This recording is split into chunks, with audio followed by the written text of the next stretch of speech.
A significant question that has introduced itself in the 21st century is: has technology and social media been a beneficial addition to our lives?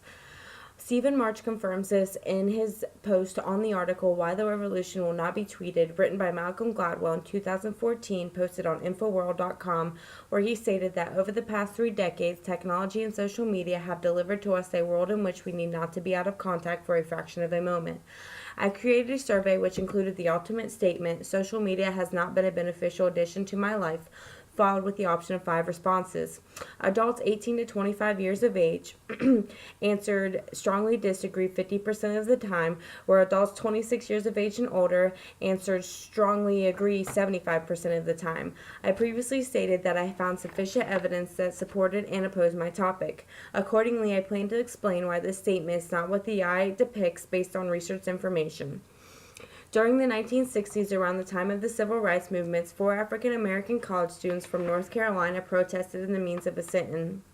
Once this sit-in reached its peak and made headlines in the newspapers, anti-segregation movements like this one engulfed the segregated South for the rest of the decade. Mr. Gladwell, the author of the article titled Small Change, published on the New Yorker's website on October 4, 2014, used this example to support his similar argument so people could understand that the impact that this sentence had surfaced a movement that carried on for decades without the use of technology or social media.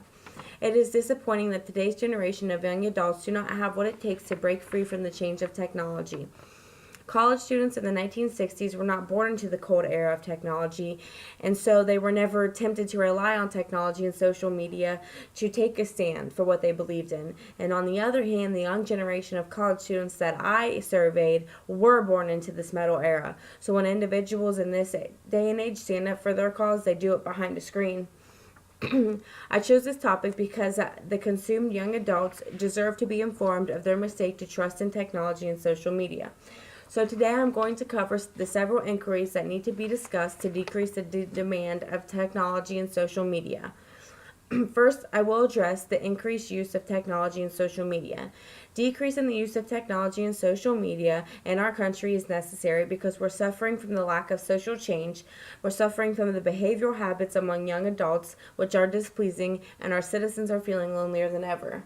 Just this past year, Facebook had 845 million users, according to the statistics in the article titled Is Facebook Making Us Lonely?, written by Stephen March in May of 2014, posted on the Atlantic website. The article then explained that Facebook is worth over $100 million, making it larger than the global coffee industry.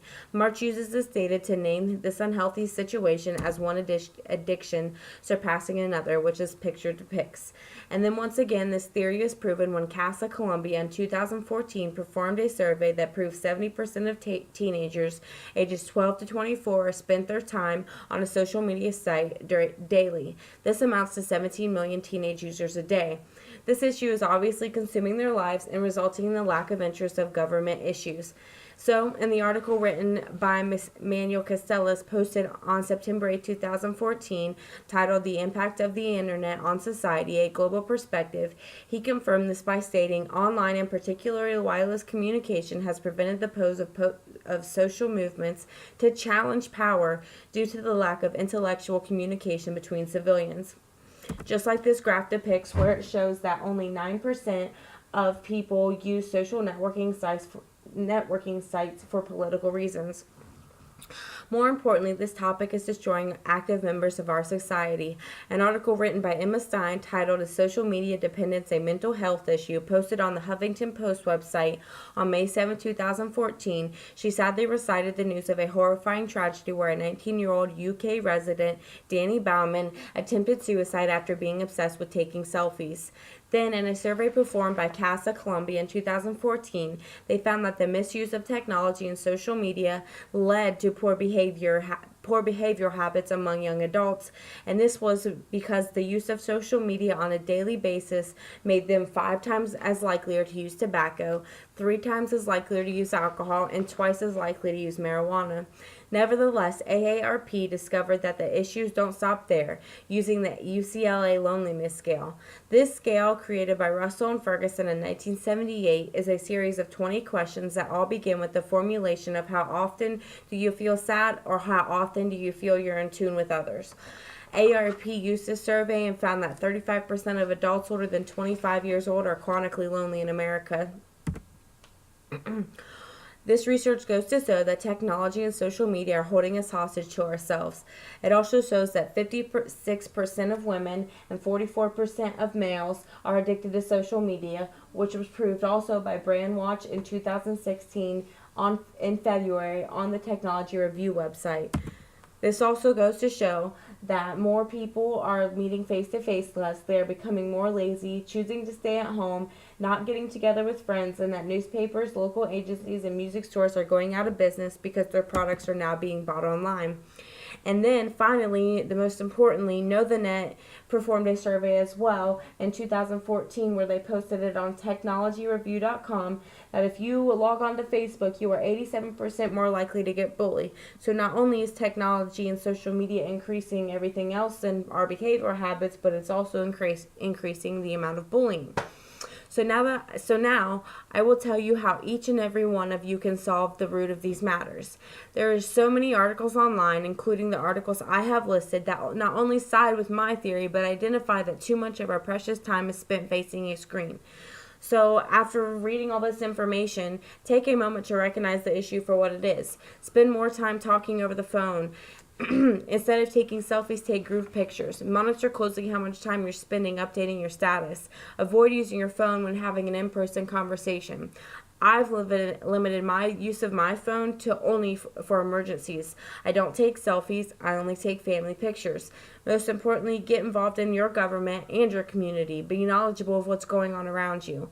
You could even visit some of the websites I have mentioned, like technologyreview.com or infoworld.com, to become aware of factual evidence surrounding this topic, as well as the negative effects that's occurring to our grammar and our writing skills among our young adults, where they don't even know how to spell different words, how to use grammar properly, or even how to write in cursive anymore.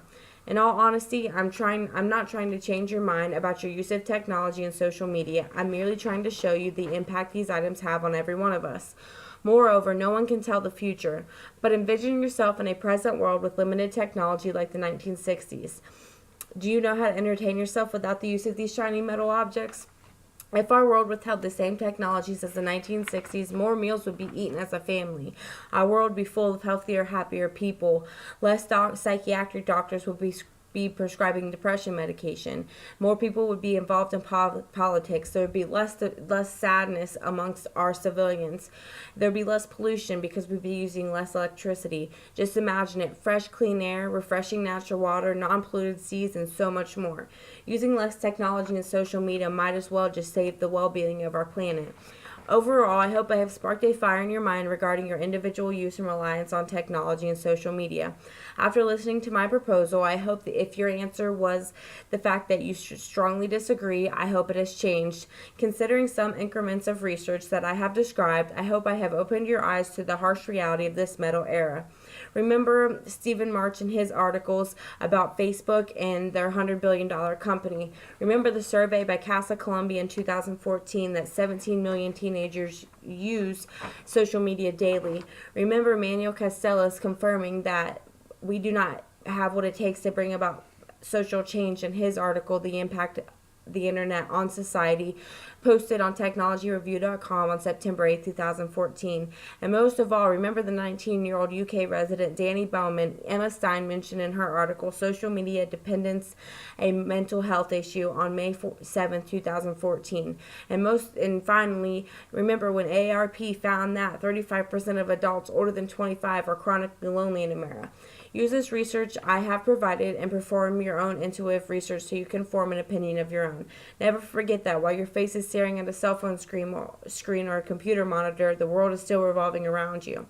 In conclusion, accessibility and appearance obviously aren't what things that are meant to be important in life. Materialistic items should not define our country. Social media should not control our lives, so put a stop to it. The decrease in the use of technology needs to happen, and without an example of control for our generation and the next, America will not pull through. So let's be different and create a nationwide event.